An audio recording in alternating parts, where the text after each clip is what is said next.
విద్య క్రీడ రెండు అంశాలను ఎంచుకొని ఈరోజు అత్యుత్తమ ఫలితాలతో పాటు చౌటుప్పల ప్రాంత ప్రజల ఆదరాభిమానులతో పాటు మంచి విద్యను, మంచి నడవడికను, మంచి క్రమశిక్షణను, మంచి భవిష్యత్తును ఇచ్చే క్రమంలో ముందుకు వెళ్తూనే మన బిడ్డలు, మన చౌటుప్పల బిడ్డలు, ట్రినిటీ విద్యార్థులు ఉజ్జయిన్లో కూడా తన ప్రతిభను చాటి జాతీయ స్థాయికి ఒక చౌటుప్పల బిడ్డ ఈ స్థాయికి ఎదిగారని, రాణించారని ముందుకు తీసుకెళ్లిన సంఘటన ఇక్కడ చోటు చేసుకుంది. మన పిల్లల్ని కూడా ఈ నైనా దేశాల లాంటి బంగారం లాగా తయారు చేయాలి. This is the sports meet of Trinity High School. బంగారం కొనడం కాదు, బంగారాన్ని తయారు చేయాలి.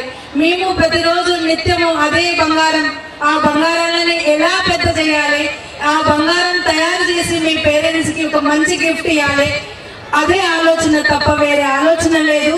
మన భారతదేశంలో ఆడపిల్లలు తలుచుకుంటే అన్ని సాధ్యమే. ఎందుకంటే స్వయాన భారత మాత తలరాతను మార్చిన విధాత ఝాన్సీ లక్ష్మీబాయి, రాణి రుద్రమ్మదేవి, సరోజినీ నాయుడు లాంటి మేధావులు మరియు యోధులు పుట్టిన భూమి మన దేశం. అన్వేషించేది మనిషి, ఆకర్షించేది మనసు, అందరిది ఆకాశం, ఆగనిది కాలం, అంతరించిపోయేది జీవితం, అనునిత్యం మీ అందరు తోడు ఉండేది ఈ ట్రినిటీ హై స్కూల్ అని నేను చెప్పగలను.